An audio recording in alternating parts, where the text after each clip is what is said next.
போலி ஆவி உடையவர்களிடத்துல இருந்து உங்களுக்கு தெளிவான எந்த உபதேசமும் கிடைக்காது. இது மாதிரியான ஆட்களோடைய சில பிரசங்கம் கொஞ்சம் எடுத்து பார்த்து அதுல இருந்து நீங்கள் கற்றுக்கொள்ள வேண்டிய விஷயங்கள் என்னென்ன இருக்குது அப்படின்னு சொல்லிட்டு கொஞ்சம் சோதித்து பாருங்க. ஆசீர்வாதமா இருப்பீங்க, சந்தோஷமா இருப்பீங்க, நிம்மதியா இருப்பீங்க, செழிப்பா இருப்பீங்க.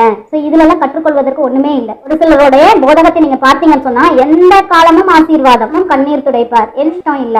எந்த காலத்திலையும் பார்த்தீங்க உனக்கு எல்லாம் சரியாயிடும், உன்னோட கூட கர்த்தர் இருக்க போகிறார், இப்பொழுதே அவர் எல்லாவற்றையும் சரி செய்ய போகிறார், உனக்கு வாக்குத்தத்தங்கள் கொடுக்கிறார். இப்படி அவர்களுடைய எந்த பிரசங்கத்தை எடுத்தீங்கன்னாலும் இதுல ஏதாவது ஒரு டாபிக் தான் இருக்கும். இதுல புதிதாக நீங்க கற்றுக்கொள்ள வேண்டியது அப்படிங்கிறது எதுவுமே இருக்காது. எல்லாமே ஆறுதல், எல்லாமே நீ ஃபியூச்சர்ல இப்படி ஆகும் அப்படி ஆகும், உன்னை அப்படி வைக்க போறேன் இப்படி வைக்க போறேன் அப்படிங்கிற மாதிரியான விஷயங்கள் இது மட்டும்தான் அதுல இருக்குமே ஒழிய நீங்க புதிதாக உங்களை ஆராய்ந்து பார்ப்பதற்கோ உங்களிடத்தில் உள்ள குறைகளை அறிந்து கொள்வதற்கோ நீங்க உங்களை சரிப்படுத்திக் கொள்வதற்கோ புதிதான விஷயங்களை கற்றுக்கொள்வதற்கோ அவர்களுடைய பிரசங்கத்திலிருந்து ஒரு விஷயத்தையும் நீங்கள் கண்டுபிடிக்க முடியாது.